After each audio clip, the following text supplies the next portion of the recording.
Welcome to another Sperduti Fitness podcast. I'm your host, Brian, and I'm here with my co-host, Beth. Hello. But we have an awesome, super pumped up to have this guest today. But before we get to the guest, Beth is going to take us through a few Sperduti Fitness announcements. So Beth, take it away.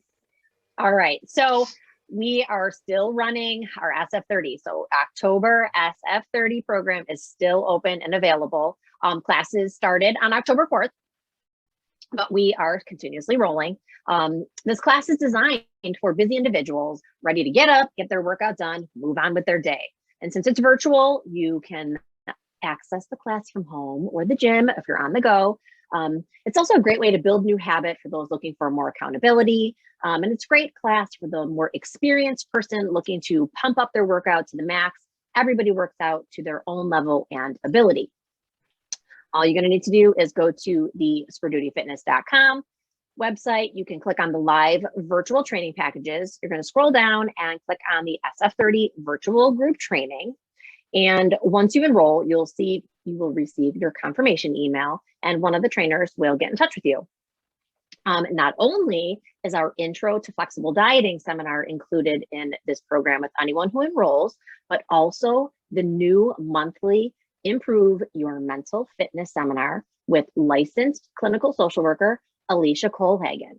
So that's a super exciting bonus to that program. Also, because we're doing this super cool October push-up challenge, I love these extra challenges. So if you're looking for a little bit of accountability, something to push you a little bit more, head over to the Sperduti Fitness Facebook page, and you're going to click on the October push-up challenge post, and you're going to follow the laid out instructions, or you can head to the Sperduti Fitness website and you can scroll down, click on the contact us today. It's a free 15-minute consultation, and you can type in Halloween challenge in the message box. And then once you enroll, you will receive your email with your instructions. Awesome. So today we have a very special guest. Not only is she a personal trainer, strong woman, power lifter, mother of four, but now the newest Natural Muscle Association Pro Women's Physique, Megan Kuhns. How are you doing? That is so exciting. Everyone. Like, Thank you. So exciting. Yeah, we have a lot of questions. It Go ahead. Oh, it was super exciting. It kind of went into one prep and then went right into the other. Did the powerlifting competition July 10th. We took like a week deload. I was kind of like, we got so lean for the powerlifting competition, and I'm just kind of like, all right, how long to take me to, a show? That's awesome. And so give everybody a little bit of background, because I know you because we've been chatting. You know Beth now, but the audience may not know.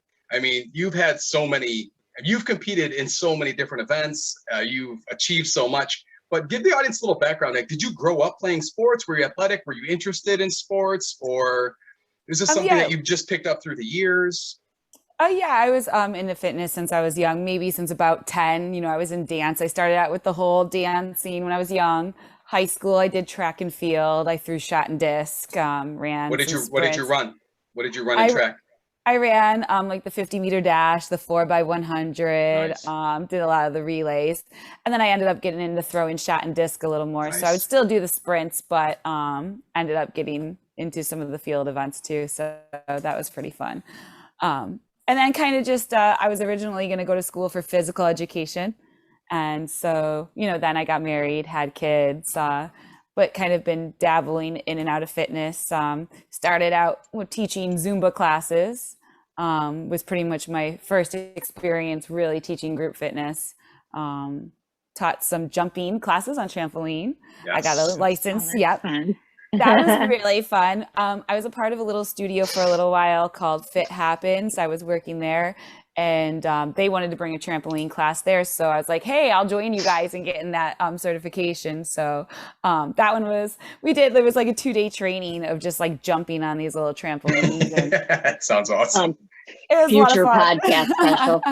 Yeah. Right. Next podcast, you need to be on the trampoline the whole podcast. Right. It was kind of insane. My legs were so tired after those 2 days. I can imagine. That's so awesome. So did you start getting into fitness really like with the strong woman and the powerlifting, like pre-kids or post-kids? Post kids. Okay. I Because did how a many lot of kids do you have? 4 boys, all ranging from age 16, 15, and then 11 and 9 is my youngest. Oh my gosh, Megan, we are living like mirror lives right now. I have one girl though. So mine are 16. She's going to be 15, and then 12, and one's going to be 11. So, Oh my goodness, like yeah, it's almost the exact same. yeah, yeah. That is funny. So I know the crazy life. Yeah. Right. I stopped at 2. So. Hey, some of us are smarter than others. What am I going to say? Yeah. I mean, my strength training kind of started with like doing HIIT workouts. So I started HIIT training. Actually, I had joined the gym that I teach at currently right now. I was a member there before I started teaching there. And kind of like dabbled in some strength training a little on my own. And then I was like, oh, I really like this. So, my husband's like suggested getting a coach for powerlifting if that's what I wanted to do, just so I could get the form right, get everything right. And then that's when I found Cameron. So I reached out at Steel Mill looking for a coach. And then we initially talked, right? We initially talked a long time ago. Yes, I think you referred me to Cameron, absolutely. actually. Yeah. Cam's super good with that stuff. And I'm like, you need to go with Cam. I'm like, I do just beauty sports. I just stand in the mirror and pose in trunks. You want to lift heavy things? Go see Cam. Right. I think John gave me your number, and then you gave me Cameron's, and then basically started out to do powerlifting. And then kind of what happened with strongman was the one powerlifting competition I was going to do got filled up. And so like we already ran, like we were almost at like the end of the training program. Like we had filled up a lot of the training program and we didn't want to waste it. So Cameron's like, hey, there's a strongman competition in 3 weeks. We could do that. And I was like, oh, you think I'm ready? He's like, well, you're strong enough. So I literally learned all the strongman events in 3 weeks. Now, for the people that don't know, go over what events you took part in so they have an idea and give it a little bit of an explanation. So the strongman events, I mean, it depends on the competition because they'll change them up, but there's always like a deadlift event usually. So that one was a frame deadlift. So it was just kind of like a big little frame that you pick up. So the weight's distributed a little different than on a barbell.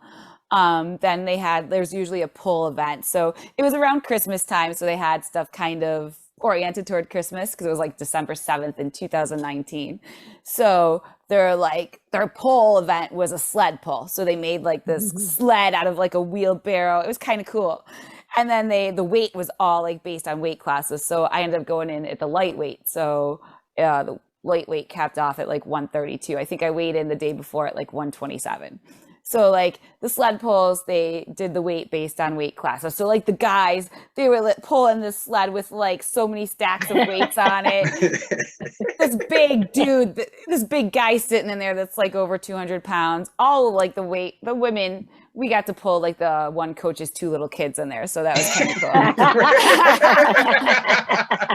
cool. So it was a little different. So I mean, it was still heavy because the sled itself weighed quite a few pounds. And then we had a sandbag carry. That one was the hardest one. And that was the only one that I didn't master and totally complete because I didn't really have a chance to really learn the pick because the pick was the hardest. And the sandbag was 150 pounds and I weighed like 127. Gotcha. Yeah. So what I did though over COVID, I did buy a 150-pound sandbag and I mastered that sandbag. I picked up that sandbag. That's so awesome. That's so awesome. Because I said, if I'm doing that event again, I'm picking up that, I'm making it all the way with that sandbag. Yeah, because they will switch up events on you. Like, did you know what events you were doing going into it? Like, did they have it pre-laid out or was it one where they threw a couple surprises at you? They did have it laid out for the most part. I think that they said like the weight was going to be could be changed, you know what I mean, depending. They had the log press. So that was the other one that I had to learn on. Gotcha. And I actually learned the log press on the man's log because I didn't have access to a woman's log at the time. Didn't know there was a difference. I'm going to be honest with you. Really, the big difference is the arm positioning. So like the man's log is like the arms spacing's way different versus the women's is in a little more. So it's a little harder because you're learning how to press something, Yeah. you know, with the handles way further out. Yeah. Longer the lever, the harder the press. Right. You know what I mean? And and I think that like depending on weight class, I think it was like they did drop the weight a little on that one, because I think they had it for a little over 100 pounds. I think it ended up being like 95 pounds. It was like for reps, you know, versus, you know, the weight. So they just set it at a weight and then did it for however many reps, you know, in a time period. And then what else did we have? We had the sled pull, we had the deadlift, we had the log press, we had the Atlas stones, so getting the Atlas stones over the bar. That was a very cool one to learn. It was very interesting because it's like you have to stiff leg deadlift the stone onto your lap, and then you have to roll it up over this bar. And the problem is with the bar, they don't adjust. They adjust the height just for like the women and for the men, but they don't adjust it based on your height. So because I'm a little shorter, I had to like roll that thing all the way up over my chest. Oh my God. Now, did you have to wear the arm sleeves for the Atlas stone? Like, so did you put... now you can get certain sleeves, but most people duct tape yourself. Tape, right? So so you put like a little sleeve on, and then you duct tape up, and then you use this tack it's called, and it's really sticky. So that helps you, you know, hold on to this big stone, which the women's started at like 150 pounds. So I don't like carrying groceries in the house like that. Picking up 150 pounds. I've been training my whole life for this. I'll carry every bag of groceries in before I, you know. So that was actually a lot of fun, though. That was a lot of fun. That's really cool. I love my favorite sport to watch is strongman. I've never competed in it. I've never done it. I've never lifted an Atlas stone, but I'm just amazed at like watching guys like Brian Shaw and like Eddie Hall. Yes. And they're so like, first of all, they're humongous human beings, like the biggest human beings walking the earth, like mastering these feats of strength that maybe one or two people have done. Do you get what I'm saying? It just always amazed me. Like, it just was like, I could watch them all day. Like I remember the first time I ever was really exposed to fitness as a kid was watching ESPN Strongman. And that's when like they used to just like, hey, run with a fridge on your back. And you're like, this is an event. Like, okay. Yeah, right. We're gonna lift a Volkswagen. I'm like, you didn't plan any pre-events, did you? You're just like, oh, there's a Volkswagen. We're gonna lift that a couple times. Right. The nice thing about Strongman is the events change all the time. So I haven't even learned all the events that there possibly is in Strongman. Yeah. Like there's always a carry event. So just the one I did was a sandbag, but the Iron Cross, that was kind of like, that was initiation at Iron and Stone, actually, when I went over there to train. That everybody who came there to train, that was your initiation, and everybody had to carry the Iron Cross.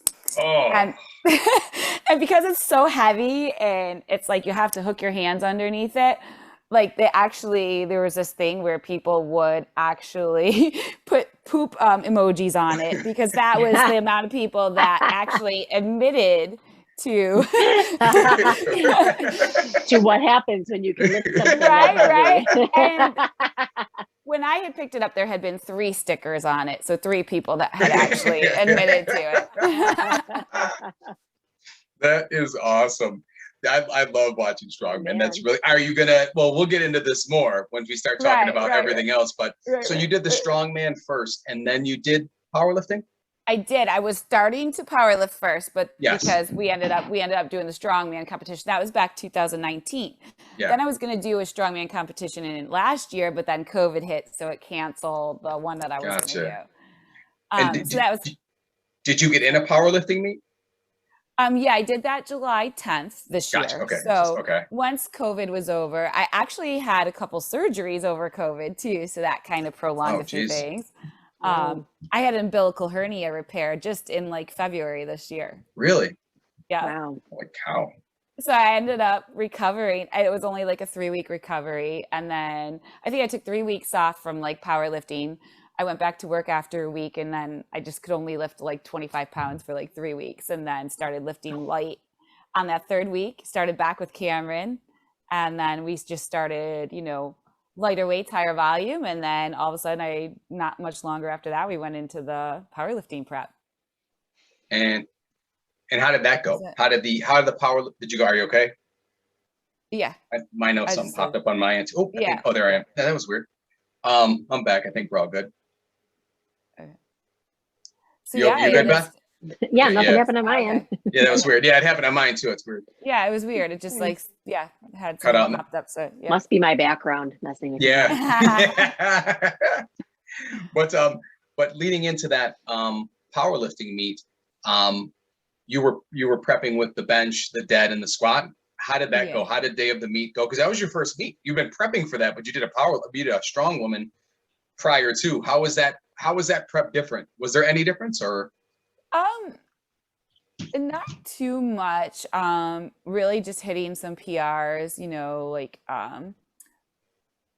for my first meet, it was pretty good. I almost had pretty close to almost 300 on my deadlifts going in at the 126 weight class. I think I would have had a little more. I would have had a little more. What happened was I had a little the guy giving. You see Beth bowing. Yeah.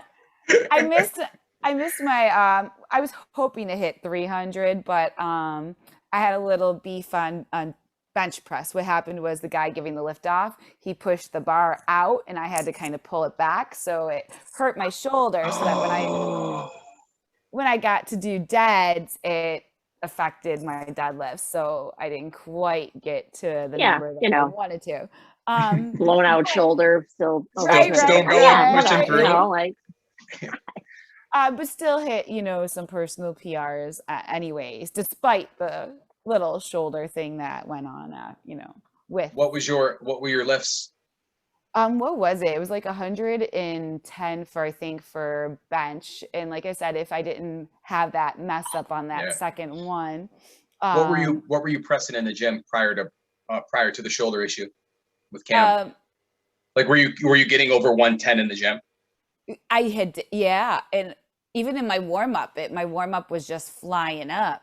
So like we knew that I had more in me, but it was just that guy giving the lift off when that just all of a sudden I had to pull it back, and then I felt it. It was like this little, and it was like, it didn't even really get to fully like it kind of healed up, but then during like the end of my bodybuilding prep, we had a little tweaks in the shoulder because it really didn't have a chance to rest per se, and we couldn't just not train it. So we kind of just trained through it and made a few little modifications at the end of the prep. But overall, it still went good.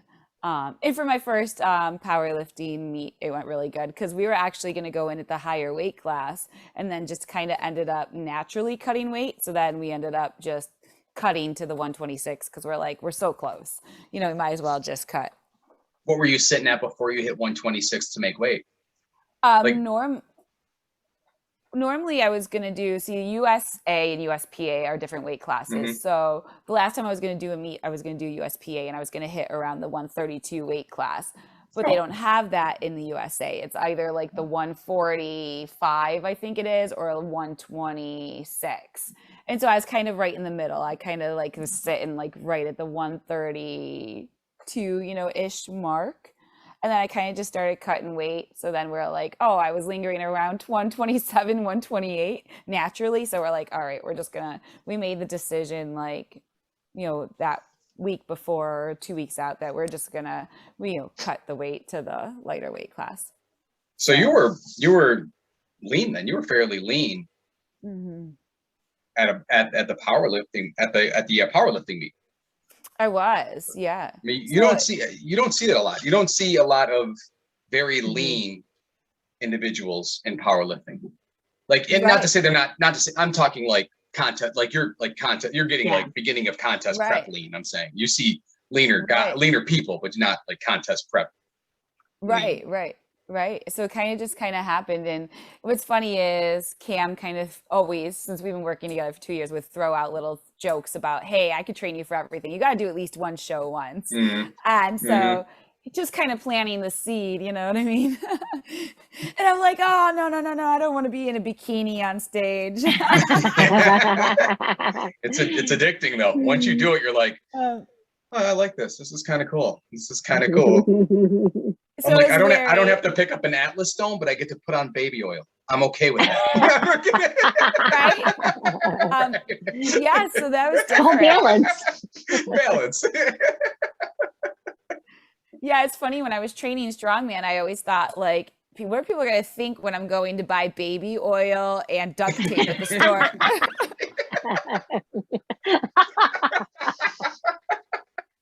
Because basically, you wear the duct tape on your arms, and the baby oil is how you get the tack off here. Yeah. Right.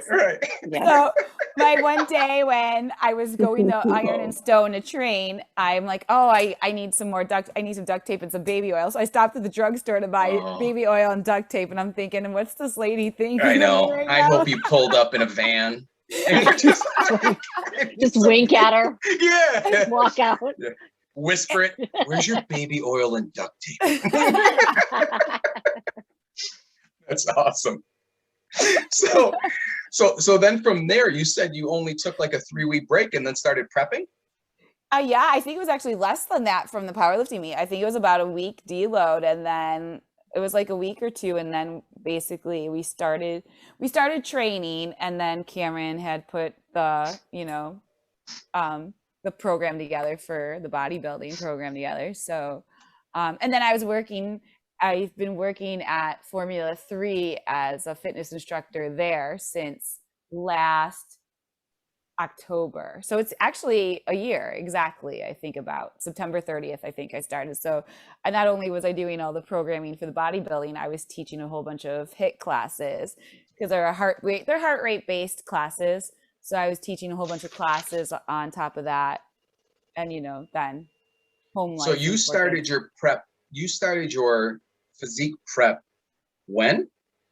We started right after, about couple weeks right after the powerlifting. So right in July.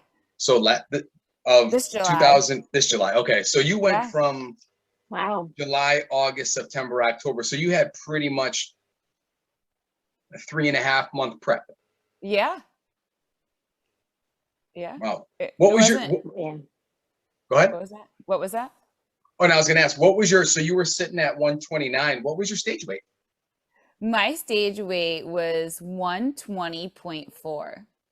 Yeah, and what's funny is I weighed the lowest I weighed was 119.6. That was like a couple days before the show. That was like the lowest. And then when we had the carb, we changed the carb loading, because basically they totally depleted myself once we added the extra carbs in. Then I gained like not even a pound. It was like almost a pound, basically, once stage weight hit. I think I stayed that 120 at peak week. I think once I weighed 119.4 or something like that Wednesday. And then by the time like those next 3 days, I just stayed like 120.4 for like 3 days in a row. And then that was going into Saturday. Yeah, because you front loaded. For your peak week. And then did you notice a little water retention from your front loading? And then did it come back down, or did you pretty much stay the same? Because I mean, I've seen your body was sucking up the carbs. You were just looking better and better with more carbs. Yes, I was. And I didn't know that was going to happen either, because that was my first prep. But that's basically what happened. And I was like, when all the numbers were changed for the carbs, to eat those carbs, I was like, okay. Well, it's wild because it's wild because you go through like a whole program. Like I remember prepping, and it was like, all right, my carbs are usually sitting around 300 a day, and then I'd get a refeed of 500 once a week. Fine. And then I was like, all right, peak week, tomorrow, 700 grams of carbs. You're like, wait, what? We didn't do any. In your mind, you're like, this isn't going to work. What's this dude talking about? And then you wake up and you're like, whoa, what just happened? I'm like, check this out. This is wild. You see, everybody, it's wild because everyone was asking me, what are you on, like some 1,200 calorie bodybuilder's diet? And people be surprised that my deficit was roughly 1900 calories. Mm-hmm. Can For you my say it again, main, please? Wait. Wow. Can you say Yep. that again, please? 1900 Yeah, calories. for the people in the So, back. And you took Mhm. roughly 13 weeks of dieting. Really, when you started cutting weight prior to that. So you cut down to 129. So right around August, September, October. So that's 8, 10, and right around July. So roughly 12 to 13 weeks were you in prep? basically, because I started in a few months before the powerlifting competition. So, But to get those 9, to get that yeah, 129 to 119, that's like, yeah, and roughly. you were already ready to go. Like you were already in a Yeah. groove. And that's what a lot of people don't understand is like you took your time. And I know Cam, like you took your time when, all right, I'm going to get to this weight, but we're not going to try to rush it. We're going to take these 12 weeks and we're going to coast in, make sure we're prepared ahead of time.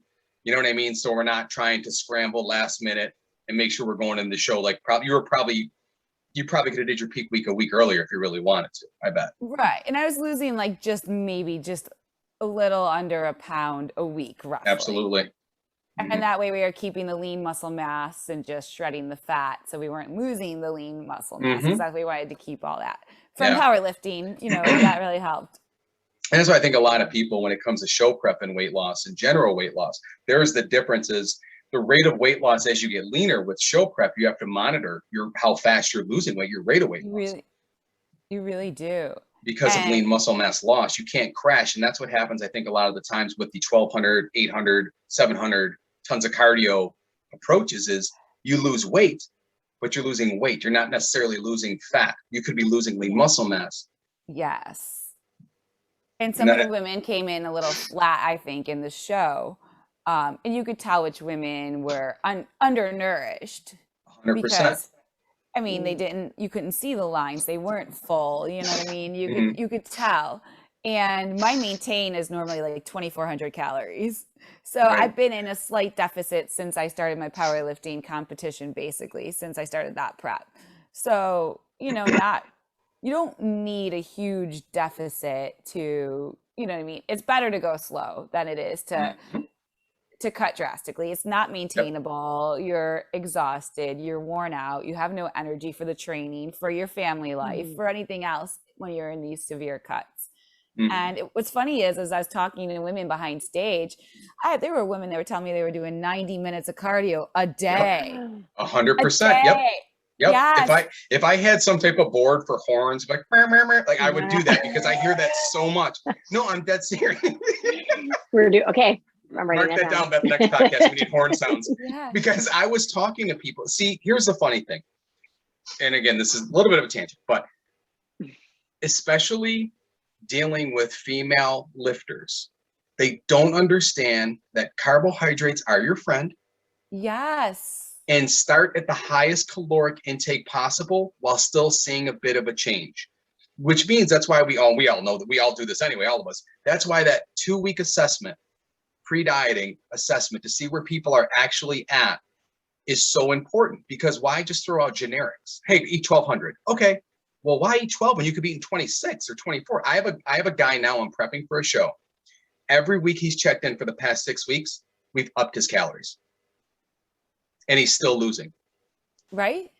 You get what I'm saying? So like, don't be afraid to eat. And I think a lot of the approaches personally that people use when it comes to a show where it's like, oh, I'm holding a little water. I need to cut water. It's like, no, you're still holding some fat. Cutting water is going to do nothing for you at this Right. point. It's called give yourself a little bit more time. Do you know what I mean? Right. I think a lot of the Absolutely. approaches that are used are just outdated. They And are. I just think they are.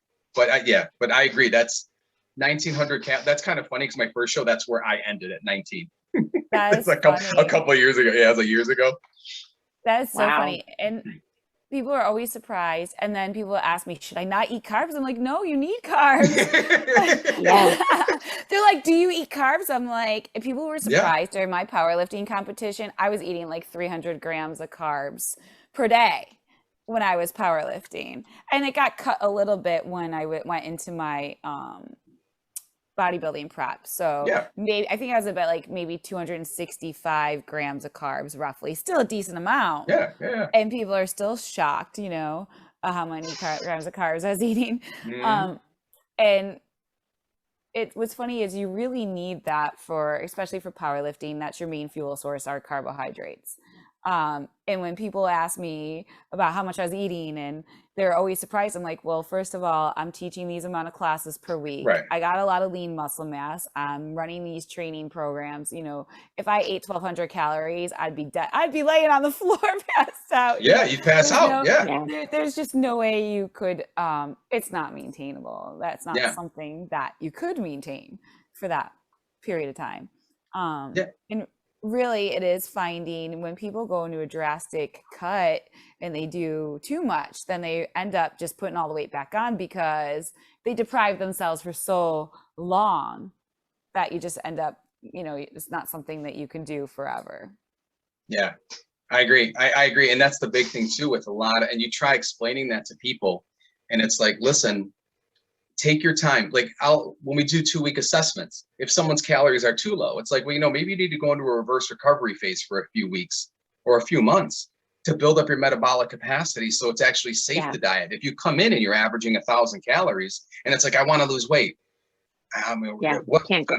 Like there's nowhere we can go safely, right? You know what I mean? There's nowhere we can go safely if we keep creating deficits. But the last thing somebody wants to hear is, because you know, when you do increase metabolic capacity, you may put some pounds on, but if you put 2 or 3 pounds on, but you increase your calories by 600 or 700, that's a trade-off I'll take all day. If you go from eating 2,000 to 26 and you're only 3 pounds heavier, great. Let your body maintain that for a bit, then start a dieting phase. But again, I think a lot of people, because really, in all honesty, you took time to do powerlifting meets, but you were managing your nutrition all along.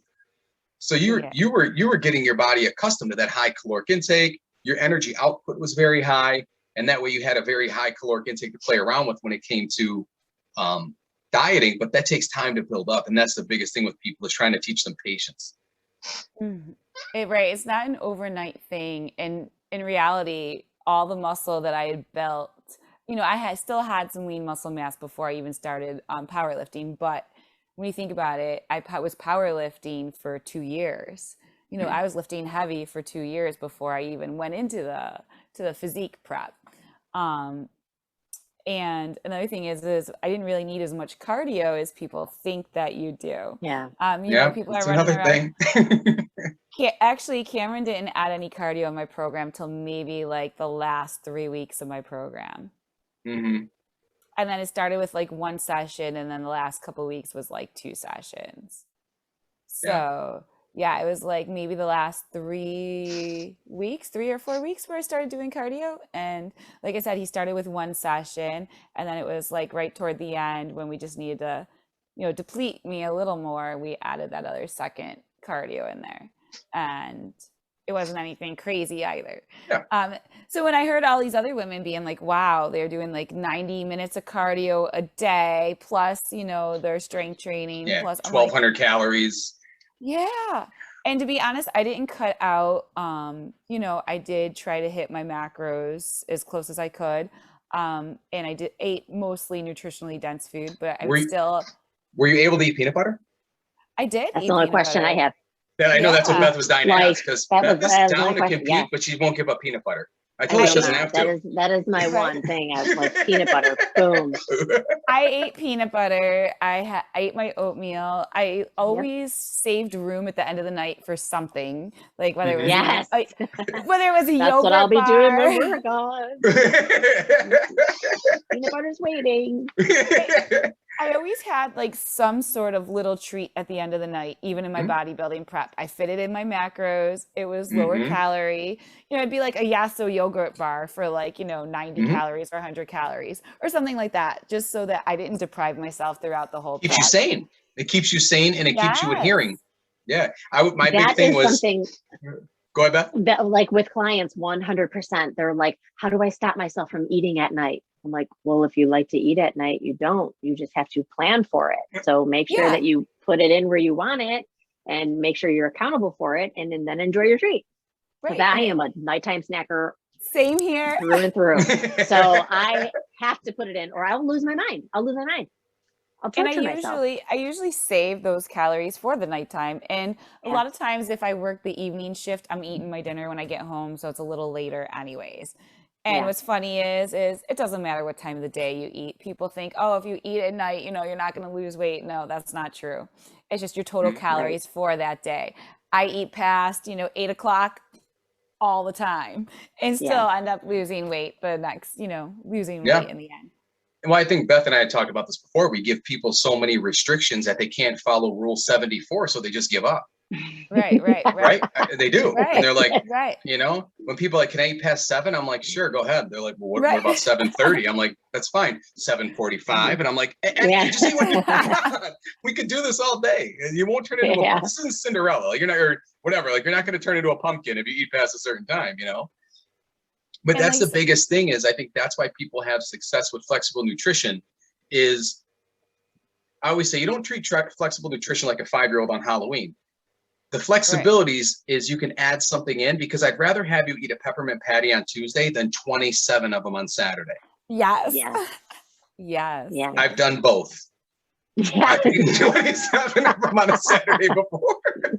I've probably done that with Pop-Tarts and peanut butter also. Oh, yeah. Yeah, Megan, wait till you meet Andy. Andy's the chef we work with. And he runs the cooking classes. Yeah. And right now he's working on Pop-Tarts, homemade Pop-Tarts. So. Oh my goodness. Yeah. I have made homemade Pop-Tarts before. Ooh. It takes a little bit of investment, but I'm down. Dough, like it's gotta be rolled. Yeah. So we're preparing ourselves mentally for this one too. I know. So with the contest prep, like how was the posing and being your first time on stage? How was that? I'm in the test kitchen now. Andy just commented. That's awesome. How was it the day of the show for you? Like, were you nervous? How was it? Because I remember mine, but go ahead. Let me hear yours. I would say for the first round, I was really nervous with the posing because I had never done it. As much as we practiced the poses, I didn't really know what to expect when they're calling out quarter turn to the right, quarter turn to the right. And you're kind of you're like, oh no, did I hit the right? Yeah. And what happened was I was so used to my dominant side that I totally I lost it in my head for a second when they're like side tricep and I'm facing the left. I'm like, wait, what arm goes out because I practiced it on my right so much. Right. Yeah. So like I had like slight little like panic mode when they're calling out the quarter turns just because I wasn't, as much as we drilled the posing in holding the poses, I didn't have someone calling out all the, quarter turns. And I didn't really know what to expect when you hit the mandatory. And then they're like, all right, we're going into the physique poses. And I was like, oh, okay. And you're like, so I know what I can improve in better. So I would say I was nervous on that part. So my face, when I see the pictures and my face looks like so stern, I'm like, oh my goodness.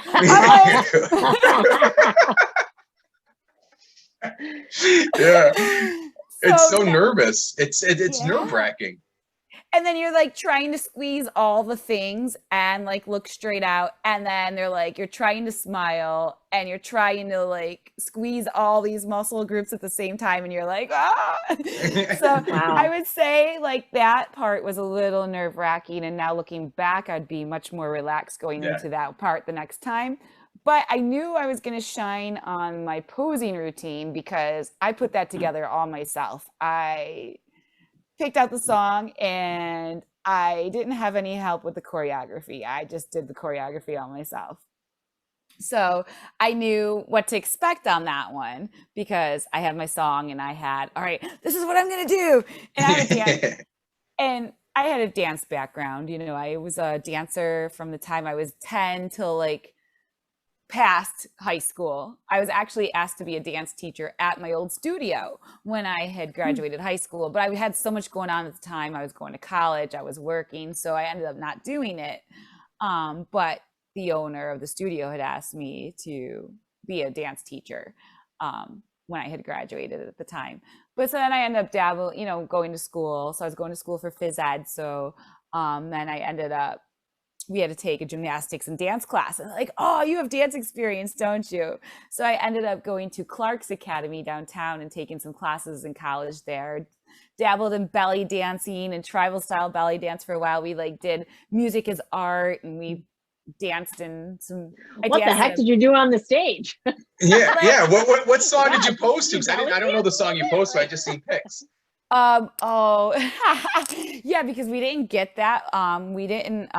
Everybody will laugh because I think you know what's funny is people tend to pick like slower, I think, posing songs. And I honestly did not know what I wanted to pick for a song.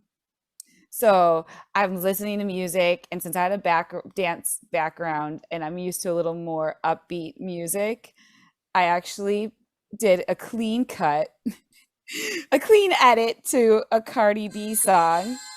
So if you can hear it. Yeah, we can hear it. Yeah. I know that song. Yeah. That's awesome. Oh, that's you know what? That's a good song to pose to. Yeah. That's a good, because that's something that, see, I think like picking the right song to pose to is like super important too. And it has to fit you. So like if you have a dance background, you did your own choreography, you know how to put stuff together. Yeah. Yeah. So what's funny is I probably spent a whole bunch of hours just listening to that song over and over again. So Yeah. I decided I wanted to, a lot of what people just like stay on stage and start the posing in the middle of the stage. And I kind of wanted to walk out, and I realized, all right, the stage is a little bigger than the music that I have planned for this like walkout. So I'm like, all right, I just told the lady, all right, when I get to number 5, because they had a couple numbers on the stage, cue music, you know, like when I stand at this number, just, you know, cue the music. So then I kind of did my little like walk on the stage, and then hit core pose, and then everybody just started screaming, and then like it's so funny. Yeah. So like I did this little like, you know, jazzy kind of like walk on thing, and then bam, core pose, you know, hit the core, hit abs and thighs, and then bam, I go into like double bicep, and then that's so yeah, cool. awesome. That's so awesome. When you're on stage, there's that nervousness, and then it clicks. Like, oh yeah, here we go.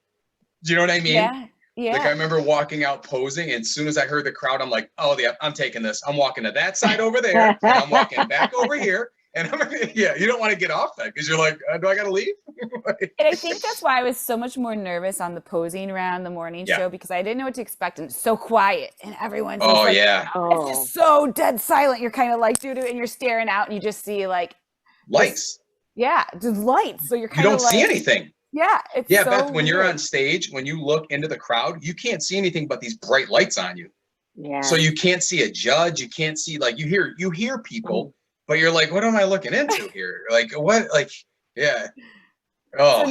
So next time I definitely I'd be much more relaxed on the first round, now that I know what to expect on the first round.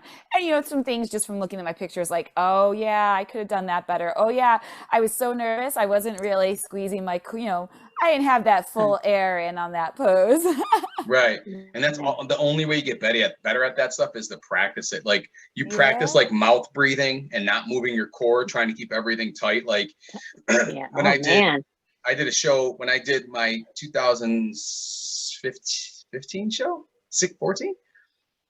Yeah, that was the first show I did in my posing. I realized after that, like I did some posing on my own. And then I realized, all right, I'm going to work with somebody on some posing. And my posing was still horrible. By the way, look, my posing, like my one buddy's like, thank God you were lean and had stage presence. Your posing was horrible. I'm like, I can't help it. And it's funny, the one show I did, what I was doing on my side chest is instead of being big, I would tuck and I'd be like this. No lie. If you look back at the pictures, the two guys I was in between two guys, one was 6'5" and the other one was 6'2". So I literally looked like a Smurf. Like, hello everybody. Like, but he's like, you look so small. But it's just little, you know how posing is now, little angles and little things can change everything. Like when I learned like to dig my toe and turn my heel and it popped the hamstring and glute, it was like, oh, there it is. Why wasn't I doing that? Because you don't know until you practice it, you know, with people that know how to pose. Right. I have a question for you. So how did your kids Did your kids come and watch you? How did they No. feel about it? No. So what's funny is so we ordered my suit online because I was originally going to have someone make it, but because of COVID, they didn't have the supplies. So they said they weren't making any until the spring shows. So I had to order it online. So it comes in the mail. So I'm trying it on for the first time. And then my teenagers come down the stairs to see me in this bikini. And they're like this. They're like not looking. They're like, ah. They're like, what are you wearing, Mom? Me and Dad have date night. Yeah. I want to get something to eat. So needless to say, they have never seen me wearing something that skimpy. And they're like, you got to wear that for your show? Why do you got to wear that for your show? So needless to say, they were a little freaked out by seeing me in something that skimpy. Yeah. So I didn't want to make them feel uncomfortable coming to the show because every time they saw me in it, they were like, You just gotta wear it more often. Just wear it around the house all the time, and then be like, just get used to it. And then have their friends come over, like walk out. Yeah, I got baby oil. Posing. I got duct tape. I got this outfit. Oh my gosh. That's awesome. That's right so funny. That is so funny. But So- it is an experience, isn't it? It is. And what's funny is so they stayed home. So my oldest is 16 and then 15. So, they manned the fort with the younger ones. So I was up early at like 5:30 in the morning because, I had to go get tanning done at 6:30 in the morning. So, and then right from tanning, you go to get hair, makeup. So by the time that's all done, we had to go right to the show because you have to go get your drug test, right before. And then, you have to go to the meeting, the competitors meeting. And then, by the time you get all ready, you're just kind of going. So when we had our lunch break, we're kind of like, hey, what should we do besides, I went to get my Subway sub that Cameron told me to eat, order exactly what he ordered, told me to order.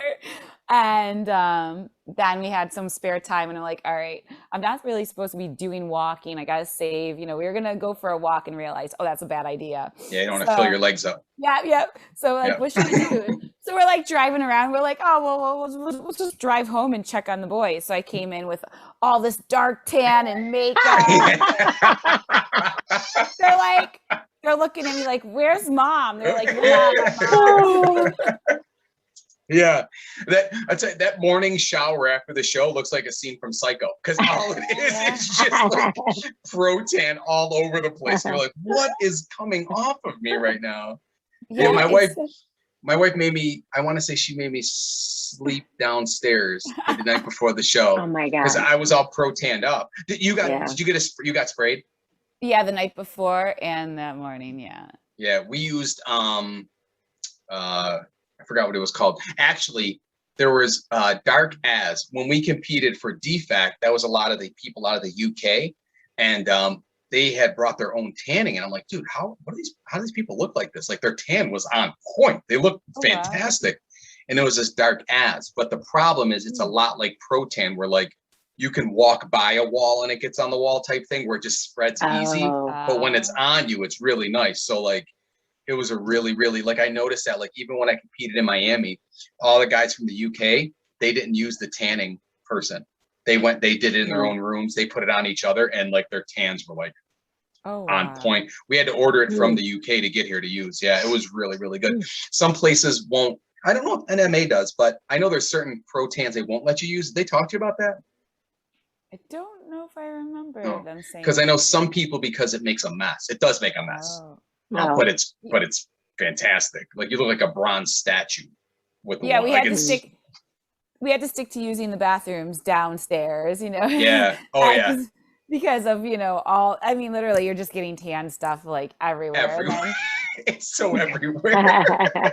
just everywhere. And then, you're using the bikini bite. You're constantly like, because re-gluing the suit and it's then you're getting oiled up, so you got layers of oil on you too. So oh my gosh. My friend Kate, she used to do the spray tanning for us, and when we had female competitors, us being all guys, Kate would be like, here's cups, girls.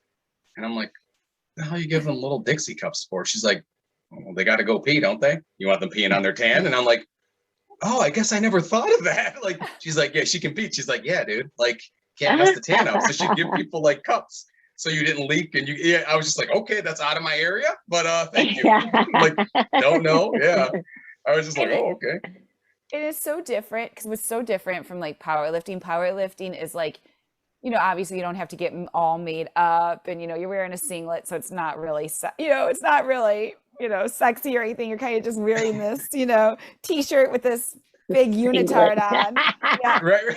And you got a lot of downtime. So you're basically like eating between lifts and you got a lot of downtime in between lifts. With the show, you're constantly doing something, like you're constantly going. Yeah. So it's like you're either re-putting your suit on, fixing your suit, adjusting it. You're trying not to drink too much so you don't have to keep taking your suit off to pee because that's a pain. Yeah, but just enough so you don't dehydrate yourself. Right. But right. And then you still have to have enough to like fill out everything and all the lines. So you're still eating snacks in between. Cameron's making rice cakes and jelly. Rice cakes with jelly. Rice cakes with jelly. Oh, so that's basically what I was eating: rice cakes and jelly. And I love it. Sour Patch Kids. Yeah. So it's like, basically in between when you're going on stage, like the morning show and night show, you're like popping, Sour Patch Kids while you're pumping up backstage. And it's funny because Cameron's like, here, take a handful of these. And then he's like, all right, do some bicep curls. And then it's like, all right, do some tricep kickbacks. So we're getting that pump. And he's like literally shoving Sour Patch in my mouth while I'm pumping up. Right. And were you a bit hesitant? Yeah, like and so I just laughed. Yeah. So then I'm like laughing. It's like what? Funny. Shoving Sour Patch Kids in. Yeah, because you've gone so long monitoring, and then you're like here, and you're like, okay, hang on, give me a minute, give me a minute. Yeah, I remember my one coach. I was like, my one buddy Joey helped me prep my one show, and I'm like, he's like, yo, grab a candy bar on the way in. I'm like, all right, sweet, which one? Get like a Quest? He's like, no, like a Twix, dude. You need a Twix or a Snickers, and grab 2 or 3. And I'm like, oh, you sure? I'm like, okay.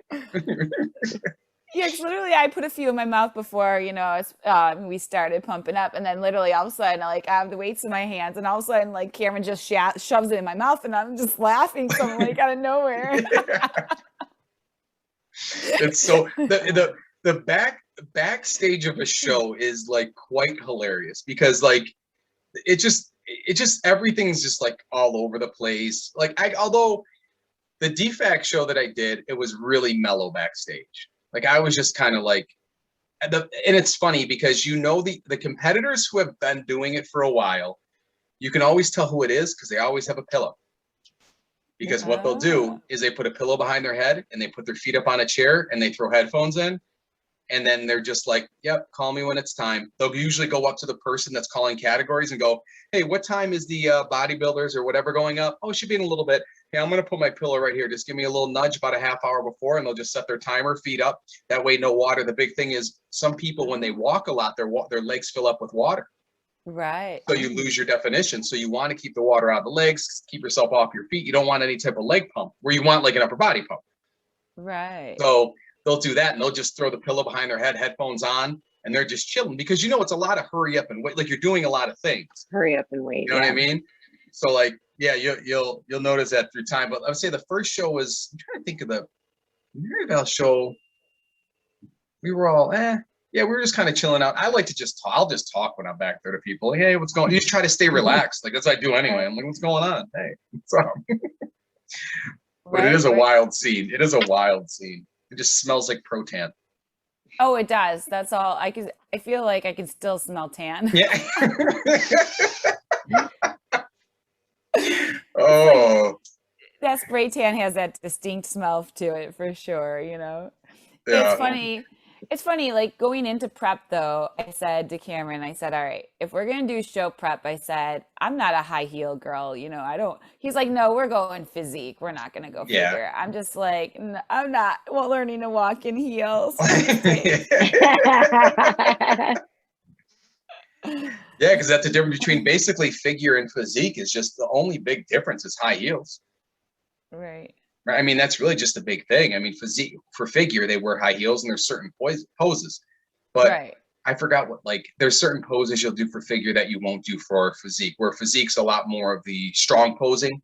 And I would say like figure is a lot more flowy posing. Yes. You know what I mean? I would say so. Those are the two differences. That's pretty, what are your, so out of everything that you've done, what was your favorite?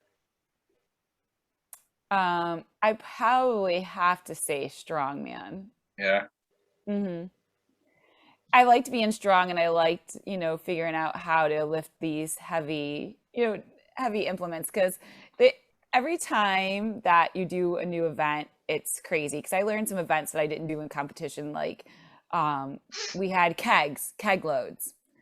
First time I learned how to do keg loads, I had like bruises all on my arms because I didn't really know how to lift it. So like stuff was like bumping, and, you know, you're like fumbling with it, you know, kind of the same thing for the log. Once I learned the technique, it was like, oh, okay. Just because there's so many different things. And I would just say, you meet so many different people.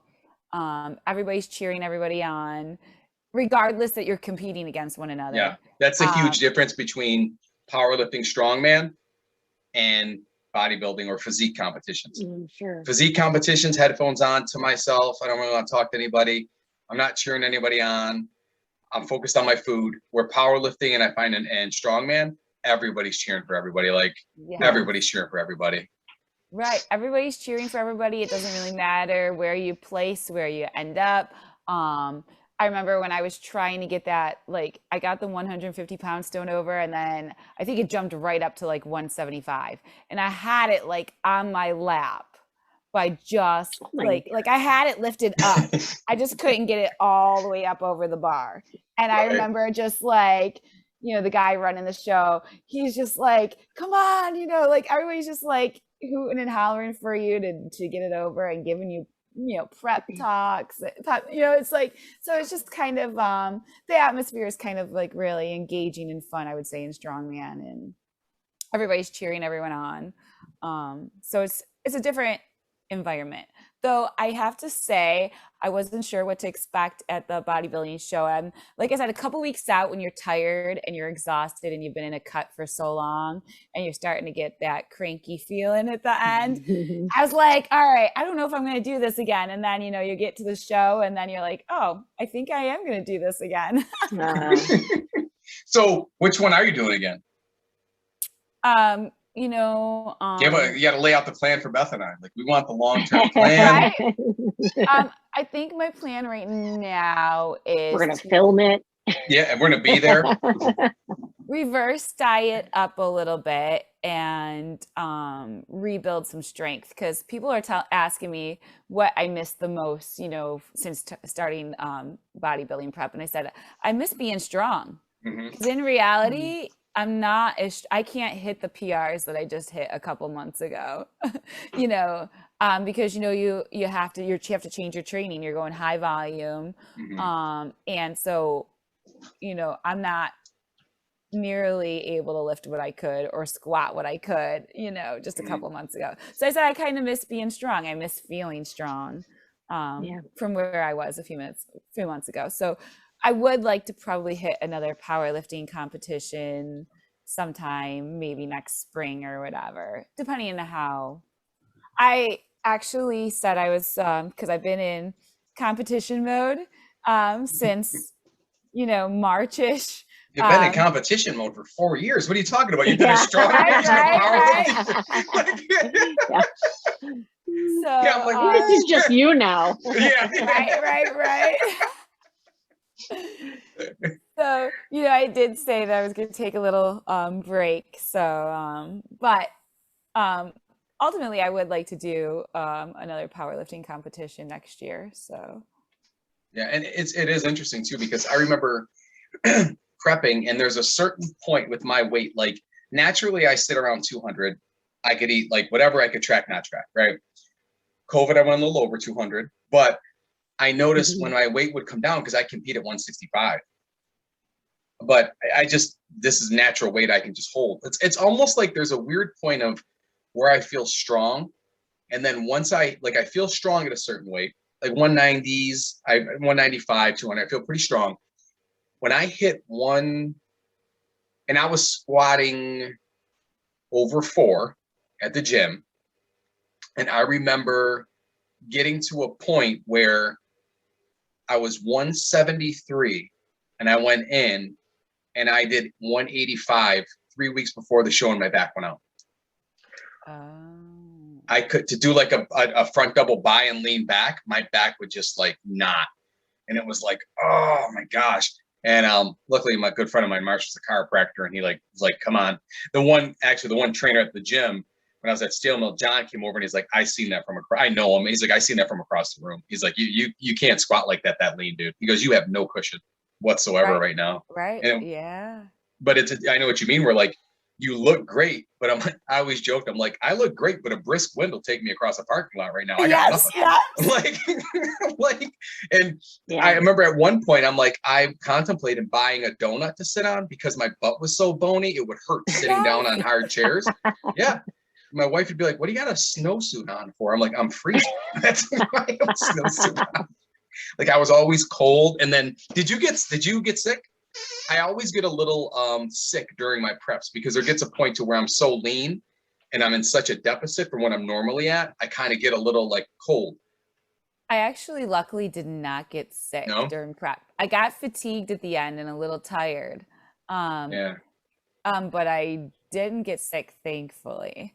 Yeah. So that was good. But in reality, I was already pretty lean at the powerlifting competition because Cameron's like, you know, you only probably need to lose. You're going to be about, he guessed it pretty close because he guessed about, 119 and a half was stage weight. So we were pretty close to that because he's like, really, from where you are now, we're probably going to lose about 8 pounds from where I was in the powerlifting meet, which is pretty lean for me. Especially from where I usually sit at, at about the 130, 2-ish range, you know what I mean? But yeah, so that was kind of a cut. And like I said, the boniness and being cold all the time, that's what it was. I was so cold all the time. Yeah, that's why I love prepping like for fall shows, because at least I have the summer to like keep me warm. I couldn't imagine prepping during the winter. Like, it's brutal. Like, it was funny because at one point, like, because you get to that point where clothes don't fit, like none of my clothes fit. Yep. And then like my one buddy, I went to his house to watch a Bills game, and he's like, dude, you look like a hobo. Like, come here. Like, my belt was pulled all over the top of it.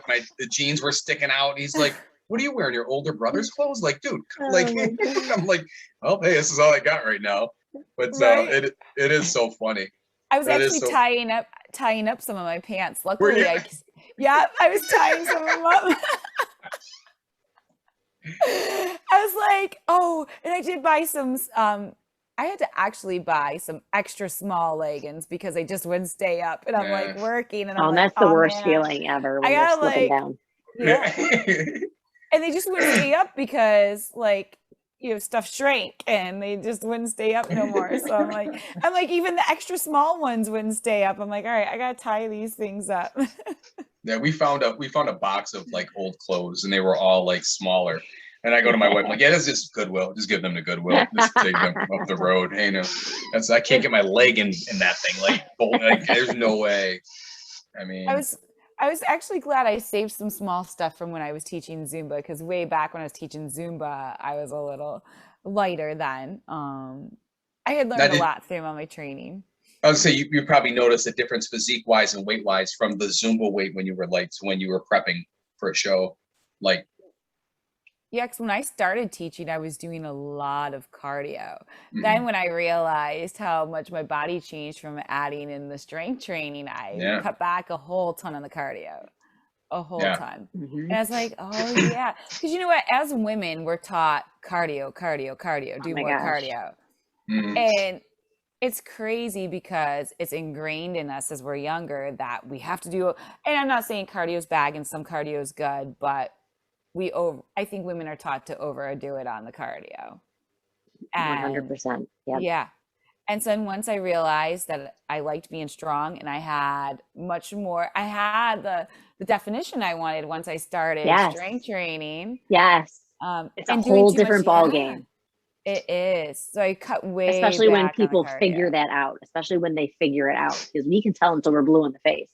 but it's not until they actually experience it when you're like, yeah, like, welcome to the other side now. Like, like, this is for real. Yeah. And women are so afraid to lift weights in general. Not everyone, but I think on a general standpoint, like especially the older generation, where you had the Jane Fonda videos, you know, they're, you know, taught that, you know, women think they're going to get too muscly from lifting weights. And it's so not true, you know.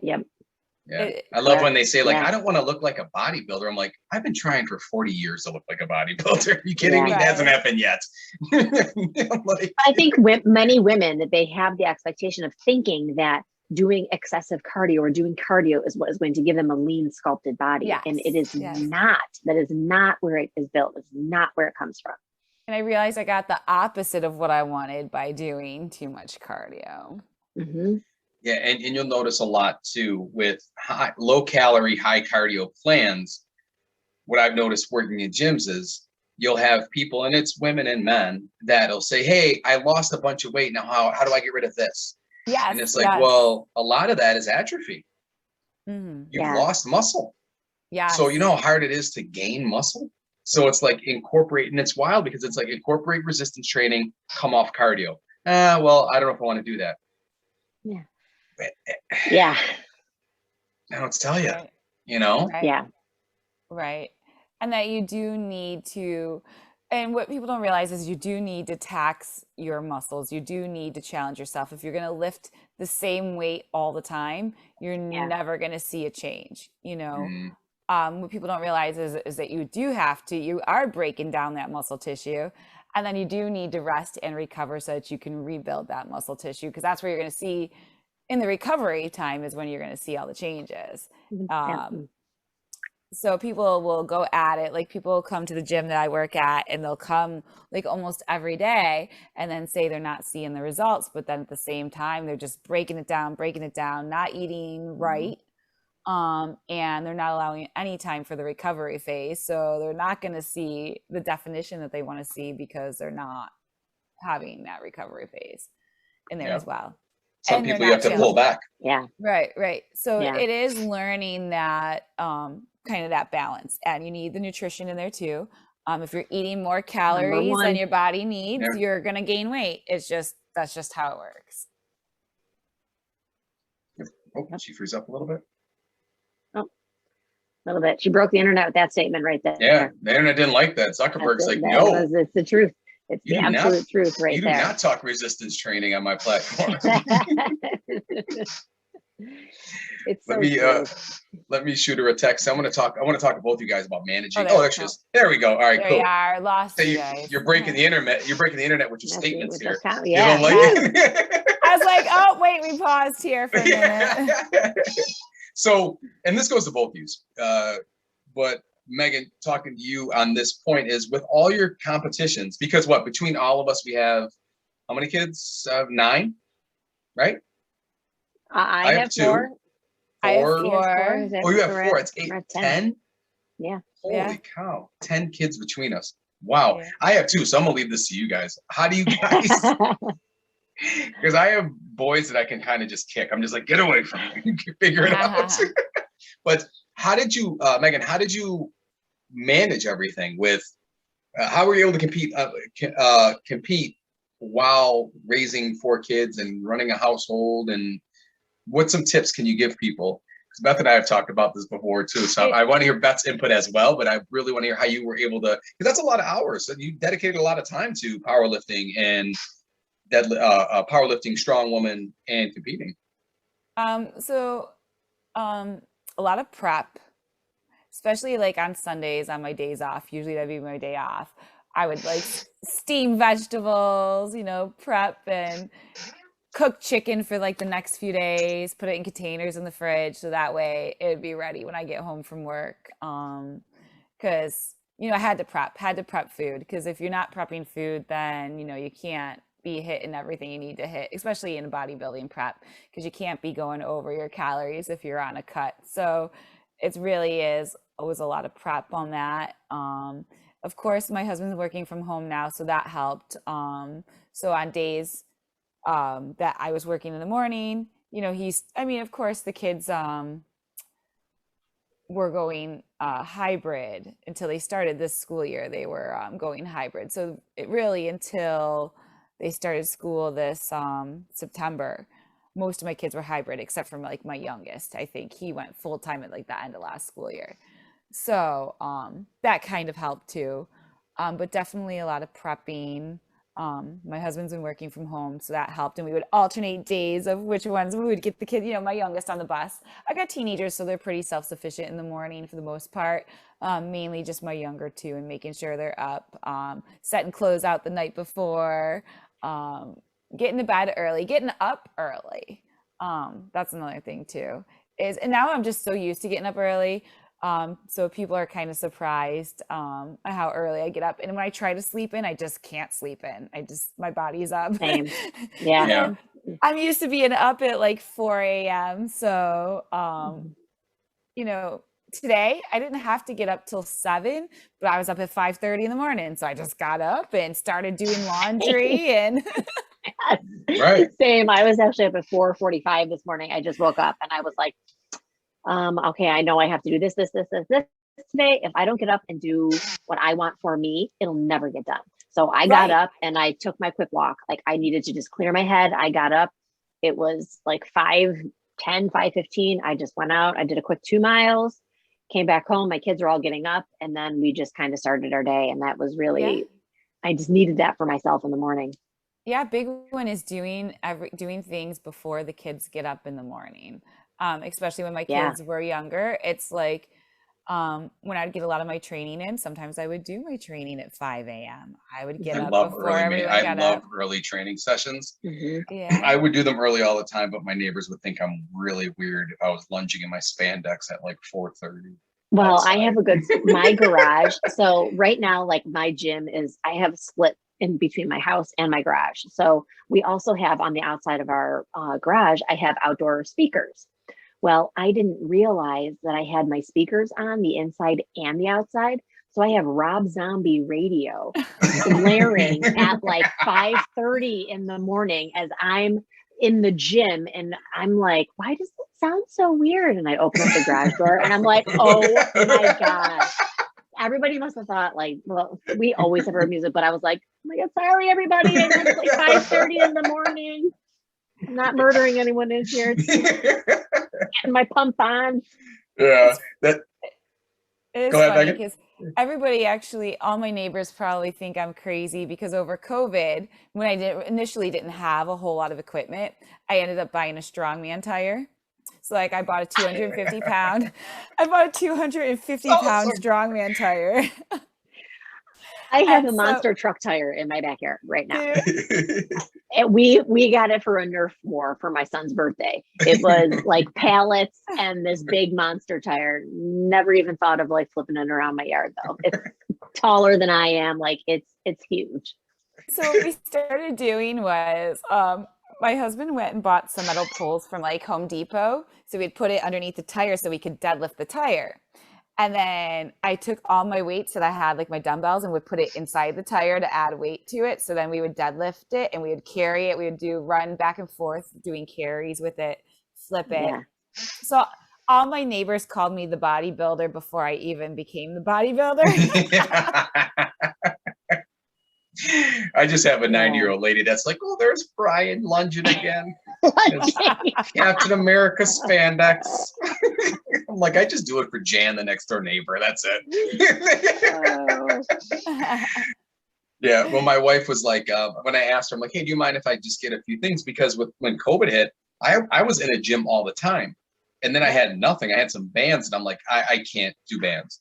After a while, I can't do them because I'm used to just a certain style of training, and nothing was open. And I remember asking her, and I'm like, hey, do you mind if I buy a couple pieces of equipment? She's like, yeah, go ahead. And then she's like, you gotta be freaking kidding me. My whole garage is a gym now. And she's like, dude, really? The hack squat leg press, you needed that? I'm like, well, how am I going to work my legs? I have a hack squat leg press machine. Conversations we're having. And they're like, why are you searching for that on Amazon? I'm like, what? I don't know what you're talking about at all. And it's just like, walks into the garage. What's that? I don't know. Let me show you how it works. No interest. Yeah. Okay.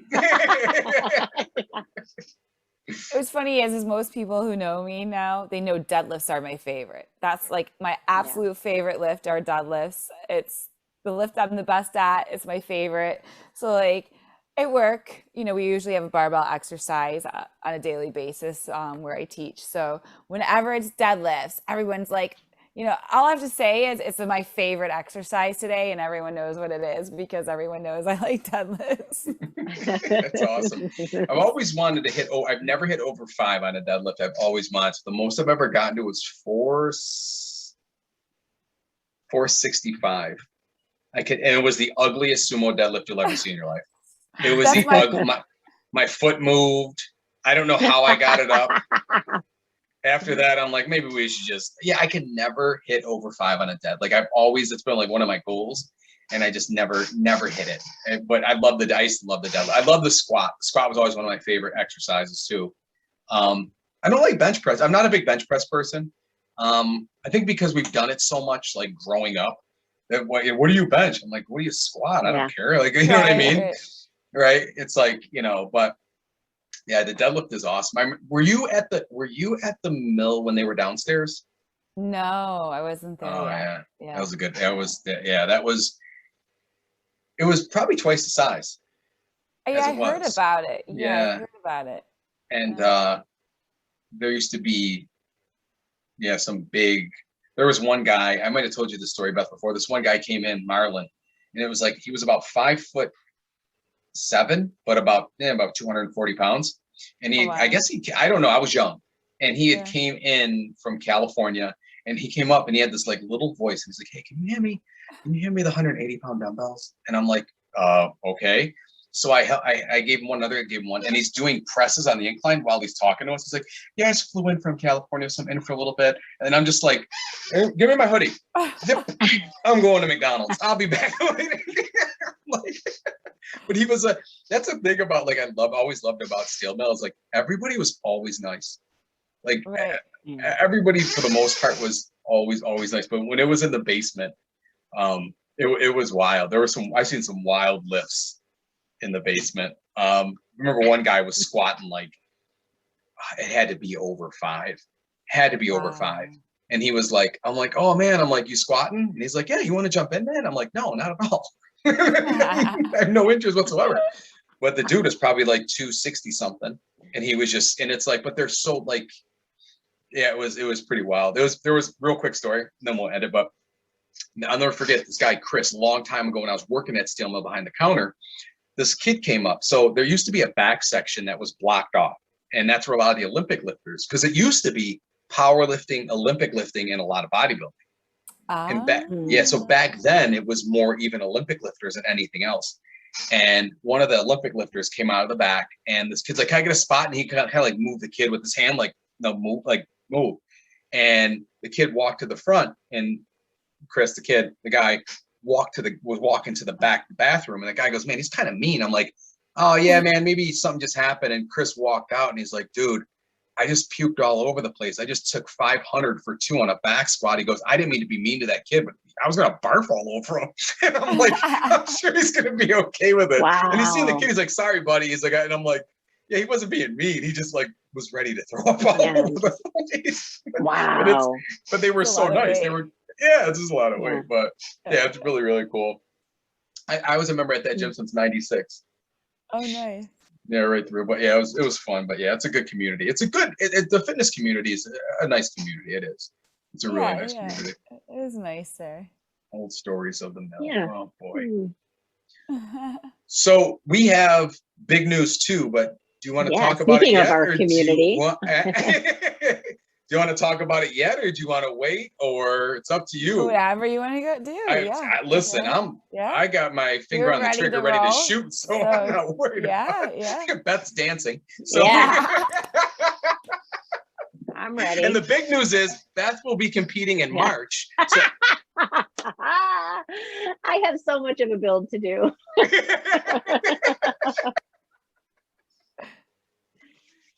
trying to give Beth the nudge, Meg. Trying to give. Yeah, right. I don't. Yeah. Hey, we'll get you into some prep. Yeah. Go tell Mike you got to go pick up duct tape and baby Yes. oil knife. Yeah. I'm waiting for his comment. He'll be like, I'm on it.